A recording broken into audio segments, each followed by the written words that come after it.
and welcome to this presentation. My name is Rama Gheerawo. I'm director of the Helen Hamlyn Centre for Design at London's Royal College of Art. You can reach me on both Instagram and LinkedIn as you see on screen. My talk is entitled Human First, Designer Second, because that is the right way around.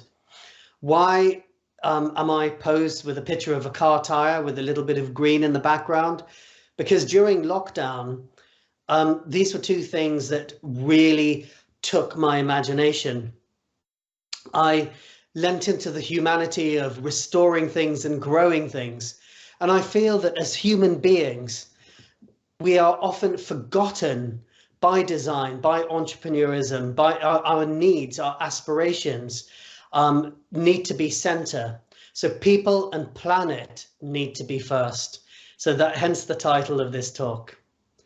The Royal College of Art graduates have global influence, and on screen you can see some of the work of our graduates. Apple, for example, a small company you may have heard of, they employ more of our graduates than any other college. Many car companies, fashion houses, product design firms, service design firms, all employ or are led by or include graduates from the RCA. The Helen Hamlyn Centre that I have the privilege of working at has done over 300 projects with 200 organisations. Things such as products that you see top left that were developed with older people, older communities, but sold to everyone. And we even did the wayfinding at Heathrow Terminal 5. At least we advised the designers and architects on what to do. So application of design is broad. Everything around you is designed, and I myself am an active designer and a design activist. So here I am, pre-lockdown, pre-beard, out on the streets, talking to people in wheelchairs about their experience of hiring a taxi. You can see the taxi reflected in the window. And this is Fiona. She's telling us a little bit about her experience as a person, a wheelchair user, traveling around the underground. And that is not a gun that I'm holding. That is a video camera. So in this presentation, I'll be talking about two things: inclusive design and creative leadership.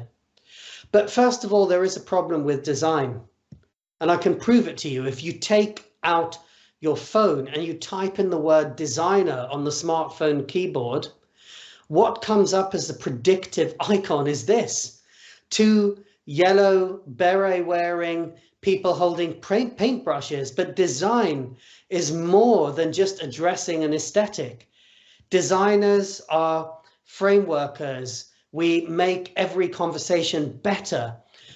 For the social issues that we see around the world, design can have an answer, can play a role. So designers are also strategists, creators, frameworkers, etc. And what are the most powerful tools of the designer? Well, I was reminded of this saying that the bird's most powerful flight is its first, born from uncertainty and disbelief, but driven by its ancestral memory of touching the sky.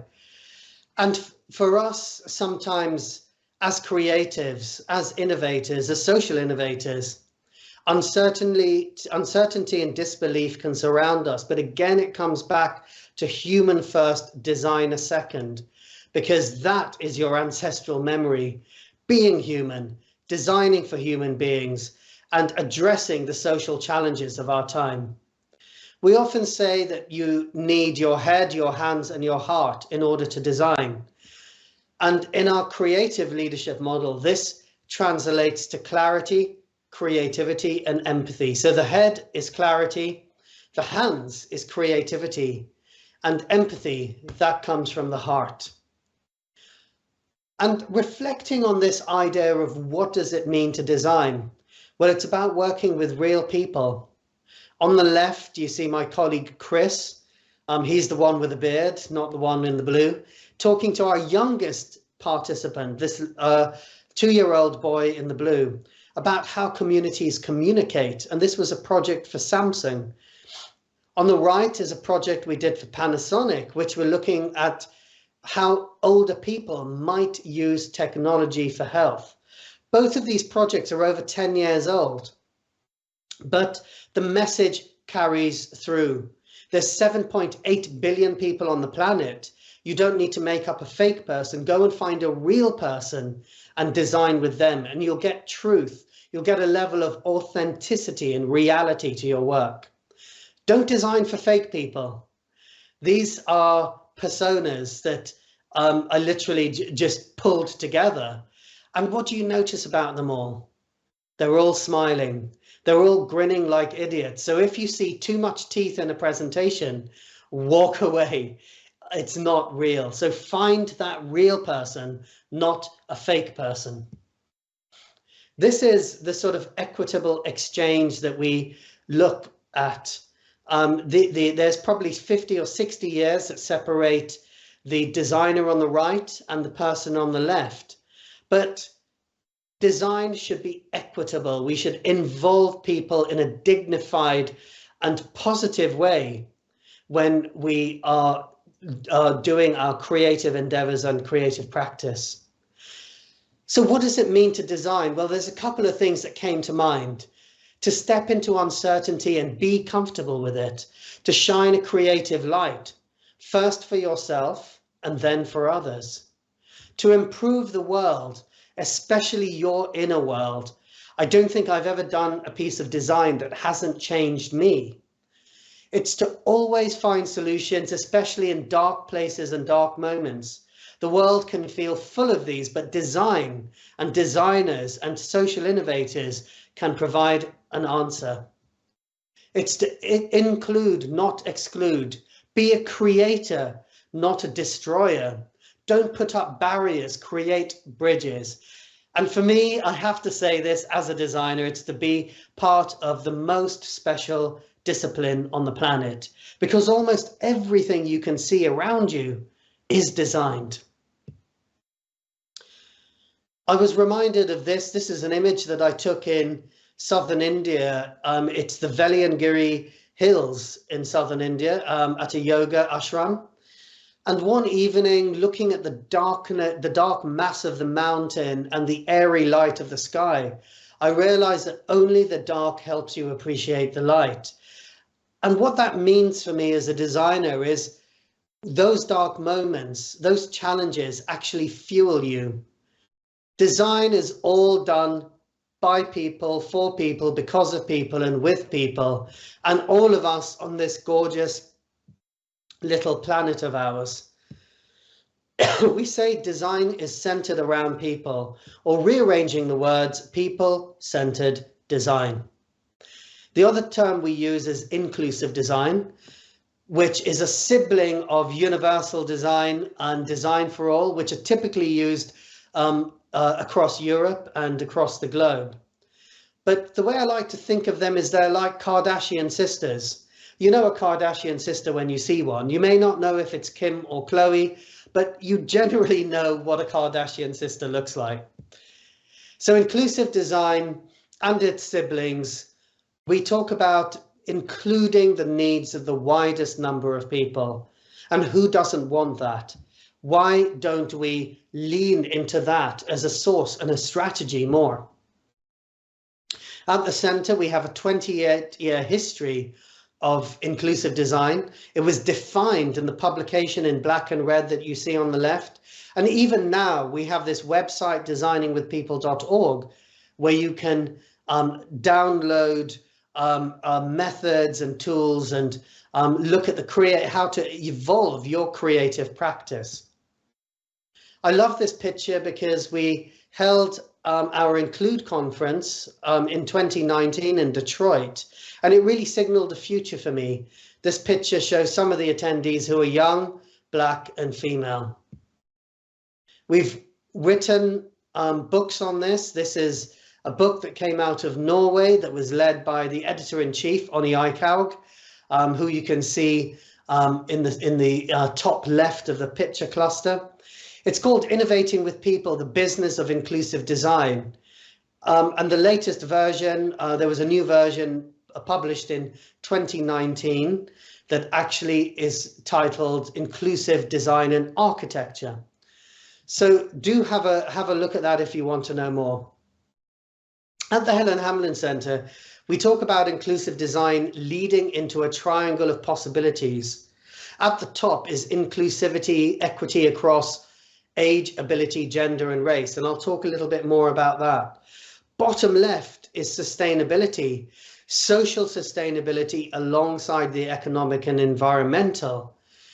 Sustainability isn't just about environmental practice.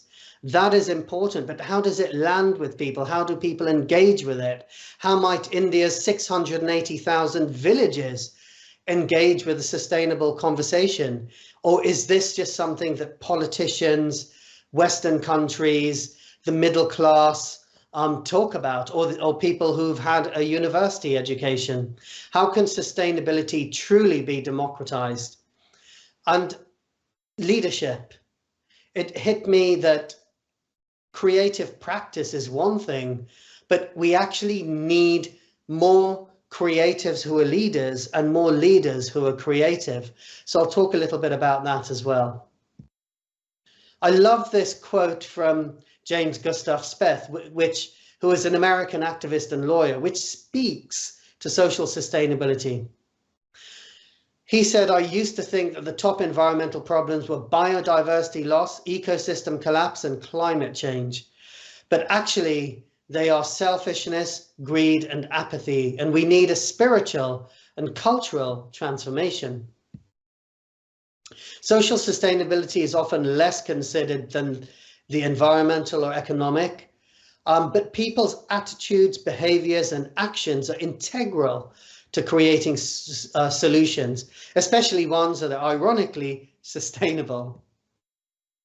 I want to show a project that sort of brings this to life for us, and this does deal with the topic of mental health and suicide. So I do apologize in advance. The case study is a few minutes long. If these topics affect you, please feel free to fast forward, or please do leave the room if you feel you need to.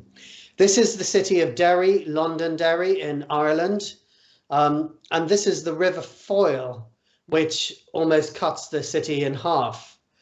It's seen as a place that has a large degree of mental health challenges, and suicide is one of them. And the car bridge, which crosses the river and has a pedestrian walkway, is a real hotspot where the police and the emergency services are often called to. Rather than putting up barbed wire, we thought, why don't you decorate the bridge with lighting rods designed by a Swedish company? I know this will be played in Denmark, but I'm trying to get the Nordics in there. And they mimic the reeds, the grasses that sit alongside the banks of the river. And what they do is they create a community focus, a place of aspiration, not one of desperation.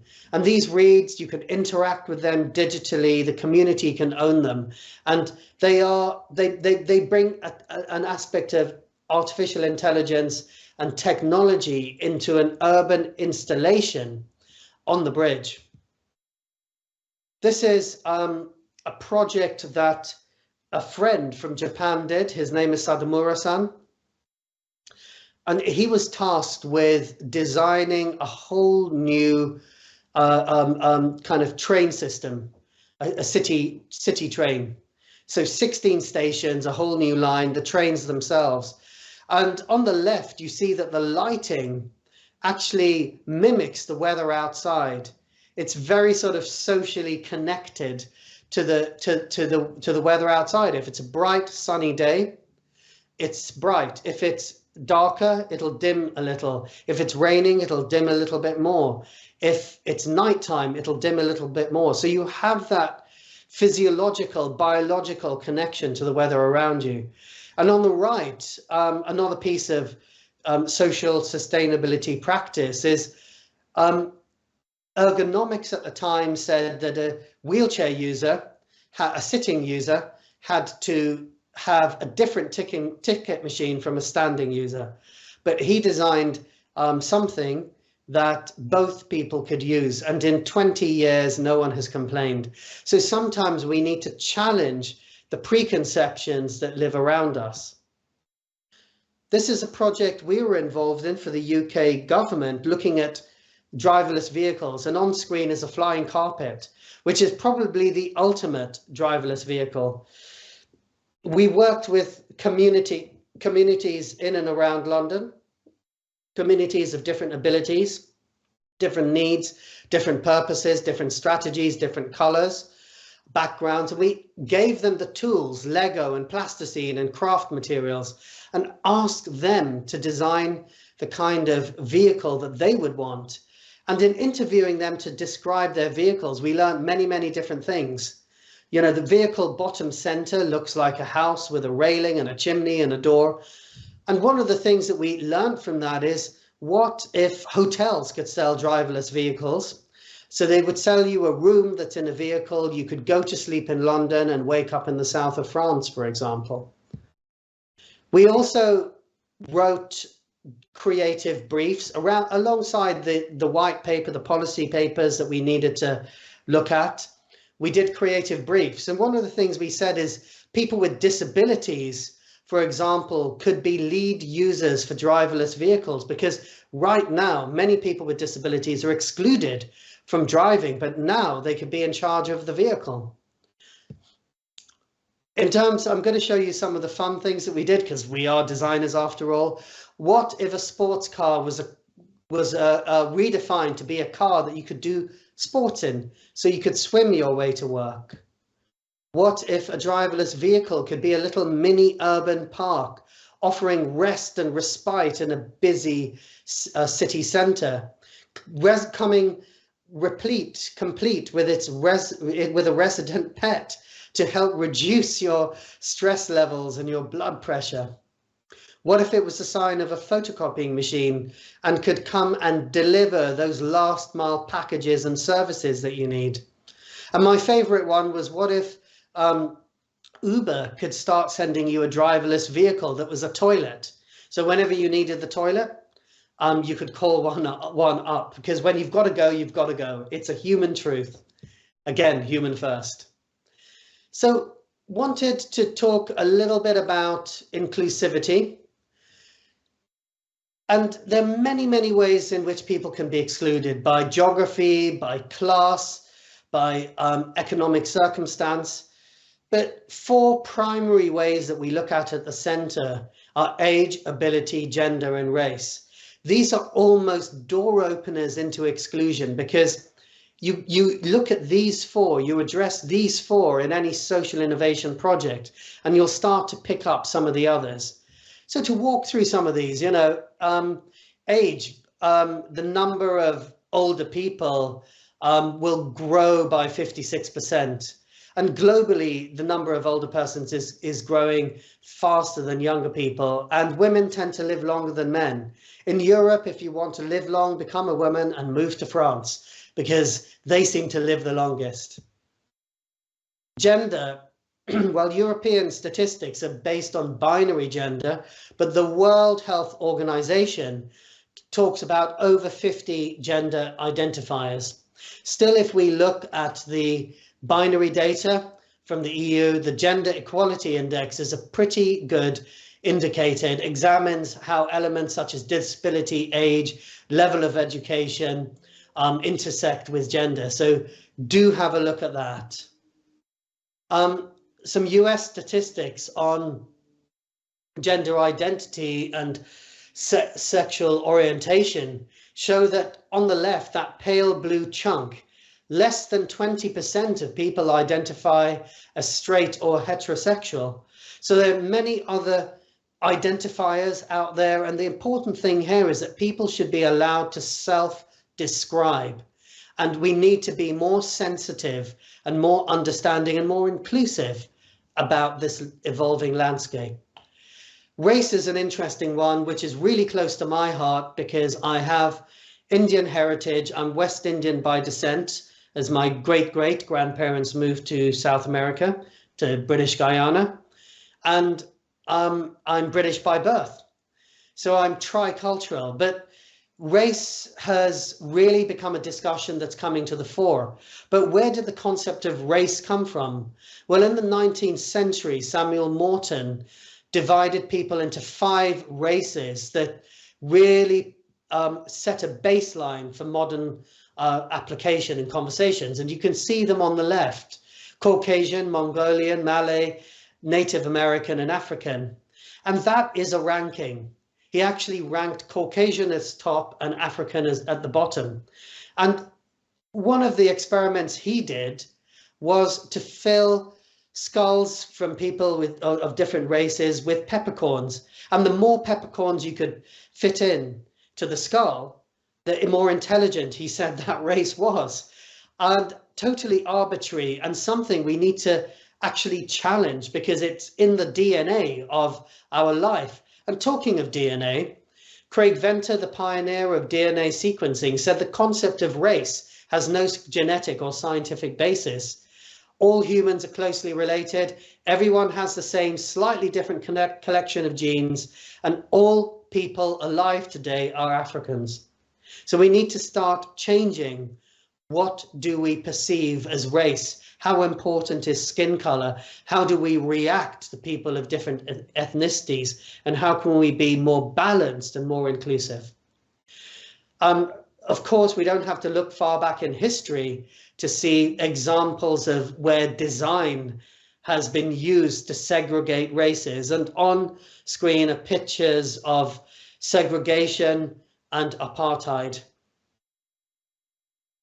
Ability is a really important one, because the pandemic showed us, as we're all working at home and digitally, that persons with disabilities are a large untapped source of talent.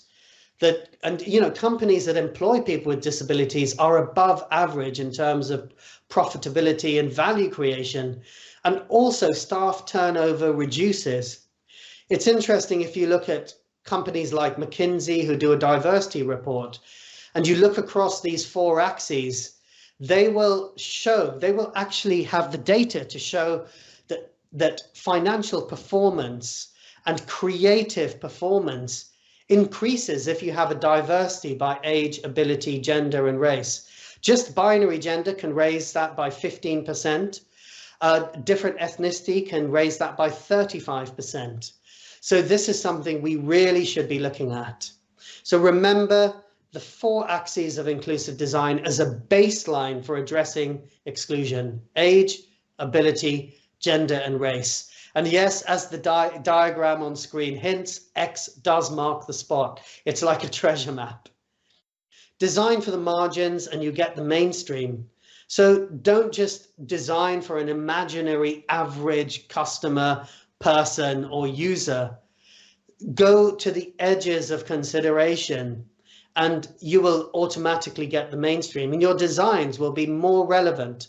The project we did for Heathrow, we primarily worked with 5 people who were an 8-year-old girl, a couple in their 80s who couldn't lift their suitcases, a Japanese tourist who didn't speak English, and a visually impaired gentleman.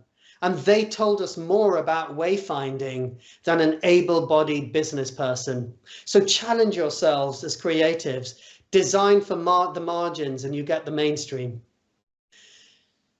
A big example of this was some work we did in healthcare, which looked at interfaces and paranoia.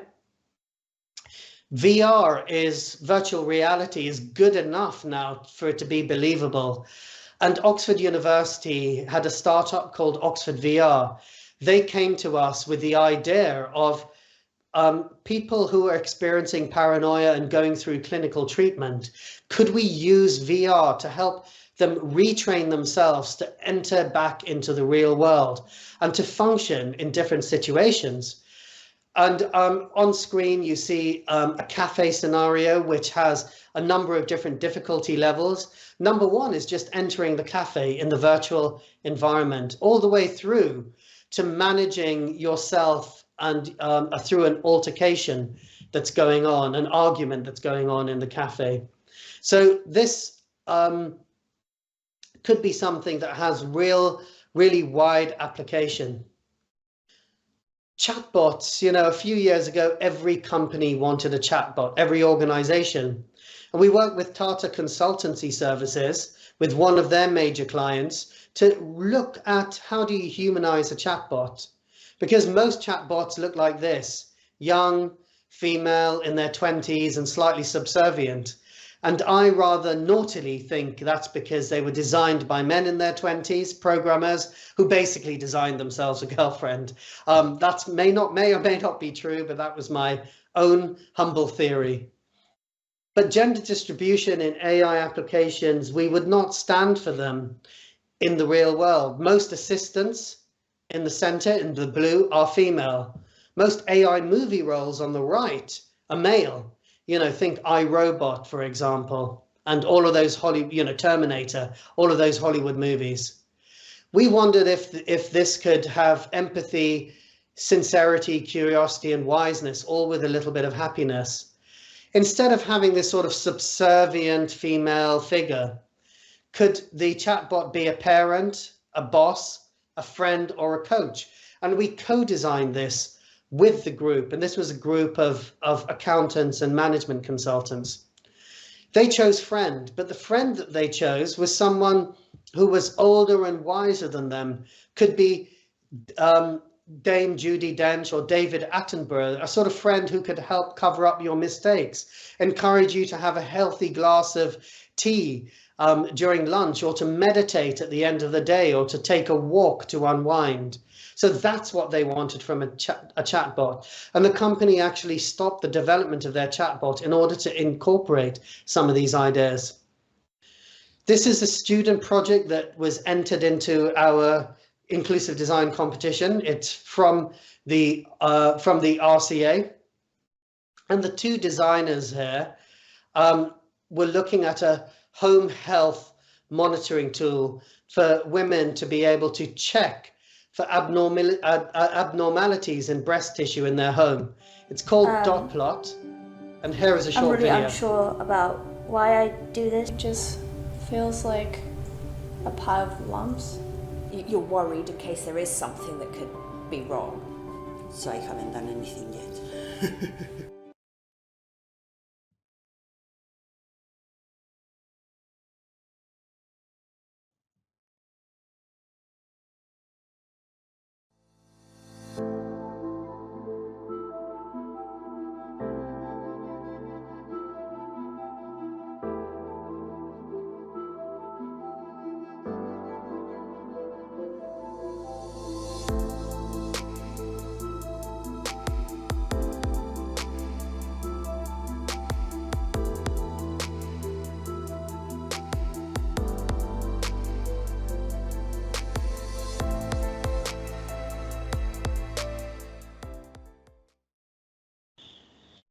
So fantastic work there from Shafali and Deborah. And, you know, just a couple more images of what it would look like and how it would be used. And again, just some of the statistics that you would have seen in the video. And again, an expanded view of how the hardware would look like for those engineers and designers and those of you who are curious to know. We've also, this was a project again that the centre did with Ideal Standard that looked at, it again looked at health in the home and how can the sink, the bathroom sink, where perhaps people are the most honest with themselves, become a focal point for self-examination. And one of the things was looking at a mirror that could actually display diagnostic information, but also really importantly for people, show you what you looked like in different lights. So fluorescent light, LED light, and also daylight. The final few case studies. This is a massive systemic complex project that we did with an Asian airline. And OCC is an operations control center. And in this particular airline, we have a public customer research unit, which is led by my colleagues. What they provide Joanne Bishard was amazing on the right of the screen, and Gail Ramster, who you see photographing a public toilet. How can we work with their staff? One of the things that they improve the staff experience. One of the projects that they've been involved in is called Engage, which is looking at putting a toilet on every high video wall. During COVID, there's been many could allow everyone in that toilet facilities to see where planes are, but also the high street. So how can you reinvigorate the high street? With something needs attention. Toilet, just using a simple traffic light system. Part of this.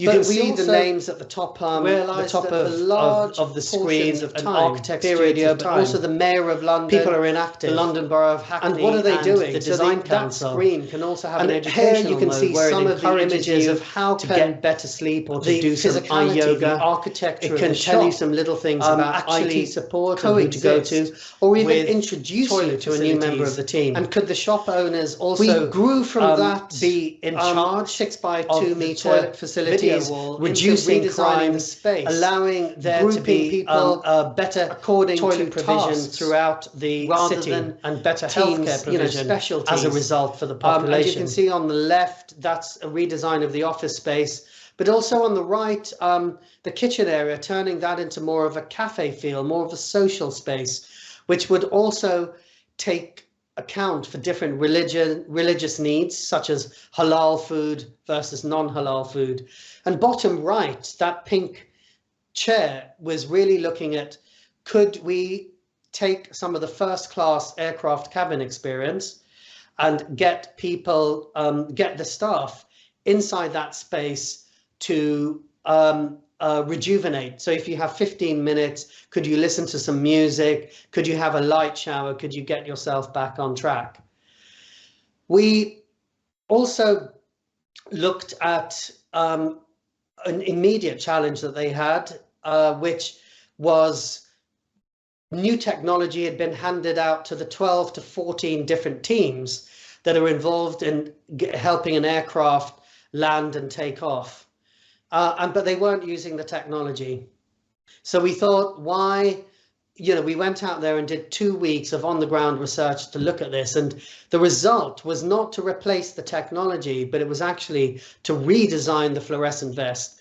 And again, here is just a short video on that.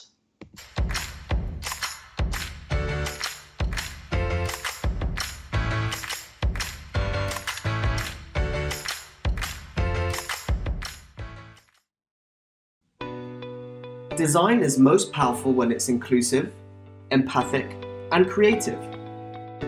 Creativity shots show you how. 14 different departments help get the plane off the ground. How does technology support? We looked at airlines, airplanes, and airports. Passengers see one flight number, but 200 people work behind the scenes. How do they communicate? And what technology do they use? We spent time with the teams. We observed and immersed. This stood out. People cannot carry everything, but they take the high-vis vest everywhere. It was not about technology. It was about behavior. The answer wasn't a new device or interface. It was a more technology-friendly vest.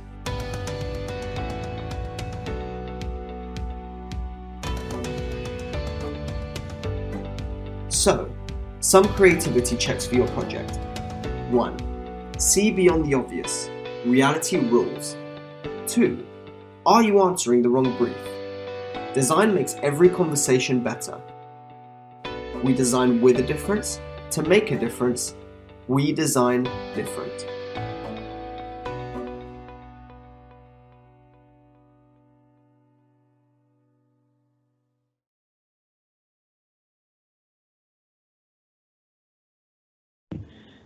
So the final leg of this is leadership, which I'll just spend a very short time on. What was circling around in our heads was some questions, and top center was, what if a leadership book was written by a creative? Why does leadership seem to come out of business or management consultancy? But what if it had a more socially innovative stance. Top right, how can leadership help us achieve equity, diversity, and inclusivity? And bottom center, is there a leadership model that includes all ages, abilities, genders, and races? We created a book, and this was my first solo authored book, which is called Creative Leadership Born from Design. And it asks, how can creativity fix broken models of leadership? Empathy is core to leadership, but what other values balance it? And how do you achieve clarity in practice? The book has gone wide, it's globally available. And these are just some shots of people who have read the book or who have had the privilege of giving the book to, and people were sending in images of where they read the book. And I just put this together as a kind of social snapshot of how the book has been received so far by the global community. And at the heart of it are three principles. Yes, you've guessed it. It's empathy, it's clarity, and creativity. And these three values work together to really, they're the hallmarks of a 21st century leader.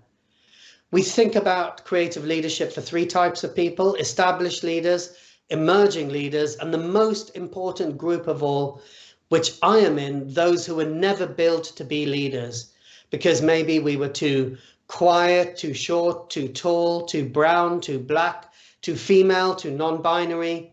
Most of us would not feel that we are in a leadership pathway or trackway. The three pillars really speak to four things: that everyone has leadership potential, that creativity is a universal ability that we all have. It's not just the premise of designers. Empathy is the hallmark of a 21st century leader, and clarity is the link that aligns vision, direction, and communication. All of these are spectra. So you could have no empathy, like the Godfather on the left, or too much, like the Dalai Lama. Clarity, well, when coronavirus hit, there was a lack of clarity. And I just love the slogan, "Just do it," from Nike, because it's very clear, it's intentional. Creativity is the spectrum. The Eye of Sauron on the left wasn't very creative, just did more of the same kind of evil and produced the same kind of army of orcs. But on the right, you have any kind of museum space or learning space, which gives creative input to us all. Empathy, we speak about leading with love on full display. And this is really exemplified by Jacinda Ardern, the Prime Minister of New Zealand, who said that one of the criticisms I've faced over the years is I'm not aggressive enough or assertive enough, or maybe somehow because I'm empathetic, it means I'm weak. I totally rebel against that. I refuse to believe that you cannot be both compassionate and strong. And a case study from that is what drove a $1 billion edtech unicorn. The name of this is Kahoot, and it was floated on the stock exchange in 2021 and valued at the figure you see on screen. The founder, Johan Brand, who had learning difficulties himself and was always at the back of the classroom, wondered how you could create an experience of learning that looks more like the picture on the right. And this girl is so happy because she's just solved an equation. You learn together, you grow together. But Kahoot meets the metrics of traditional business success, but they didn't do this in spite of their holistic and empathic approach. They did it because of it. Johan said a really interesting thing. He said the problem is we're not making enough great creative-led businesses. Connecting and being joyful, that's the gift the world needs. So this company, this Kahoot that he created, was actually built on the premise of bringing joy. And that's something that he speaks about time and time again. A simple activator of empathy is language. Sometimes we think, what are the most important words in the English language? It could be, I love you. But actually in empathy, it's I see you. So think about when you actually need to see people. Who have you not seen recently? Is it your partner, your colleagues? And how do you bring that to the fore? So this is, for me, this is very much the face of empathy. It was a project we did with migrant workers in the Middle East, and they were very scared to talk to us until we actually started a game of cricket with them. We started working with them, and here you can see one of our professors in the middle and a student actually listening. The migrant worker started to talk to us, and her face in the center for me is the face of empathy.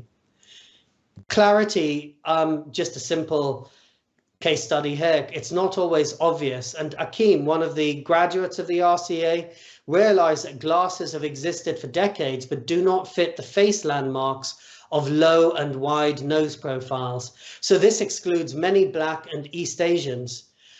He realized that the problem wasn't with him or his face, but with the product, glasses itself. So clarity needs to be obvious. It's about other people's lives, and Satya Nadella, CEO of Microsoft, said clarity is the most important attribute that any leader needs to have, and it's often underestimated. Creativity, we've spoken a lot about that, so I'm not going to dwell on this one, but we did a 7-year project looking at redesigning ambulances. One of the things we noticed is that the ambulance crew will write notes on their gloves about what happened, what the incidents that they were called out to help with their paperwork. And when we redesigned the interior of the ambulance, we thought, why can't the technology itself not just guide you through what to do, but actually start to fill out the paperwork to you? So it can be voice activated, this screen. Not only can it display vitals, but you can talk to it and say, we checked the airways, we did this, we did that. So it starts to fill in your paperwork. There was about 200 other design ideas here. So to round us off with this talk, why do creatives make great leaders? Well, design makes every conversation better, but it is often not included. Designers also show a bit of their soul whenever they create an idea, and any profession that requires you to unveil yourself when you express yourself and not simply go through rehearsed rhetoric ensures you are more accountable. And design also has a problem-solving capability that can address the imbalances of the world. So, creativity can be very predictive as well, because we also feel that when you use inclusive design, when you use creative leadership, it can actually help you predict the future. But it is sort of a little difficult because the great philosopher Denzel Washington said, when you pray for the rain, you've got to deal with the mud too. So none of this is easy, especially when you're in the world of social innovation. You may have a plan, but as Mike Tyson, another philosopher, said, every boxer has a plan until they get punched in the head, and you often have to reorientate quickly. You should go beyond post-it notes. This is not an exercise in post-it notes, and look at these two guys on screen. Let your creative self shine and bring balance into everything that you do. And quite often in creative leadership workshops, we will do sessions of yoga. And these are Chinese fashion buyers who are actually rooting themselves and their creative practice in self-strength. And finally, a couple of bits of advice: design for people, not users or consumers. Users use, consumers consume, but people live. No one in human history has ever said, I'm Rama, I'm a user of sliced bread, for example. And design for aspiration, not for desperation. There are desperate situations out there, but think about people's aspirations and their design to grow the human spirit. And finally, want to end with this poem, because often we think in this world about power strategies and power dynamics, but power isn't everything. And sometimes it's not anything. love or empathy can be important. And as the poet Rabindranath Tagore, the Indian poet laureate, said, to balance power and love, he spoke about this. Power said to the world, "You are mine," and she imprisoned him on her throne. Love said to the world, "I am yours," and she gave him the freedom of her house. So I wish that everything that you do is rooted in freedom, rooted in self-expression, rooted in creativity, and deployed with empathy and clarity. So these are my details. Please do reach out if you have any questions. And I wish you all the very best with everything you do. Thank you.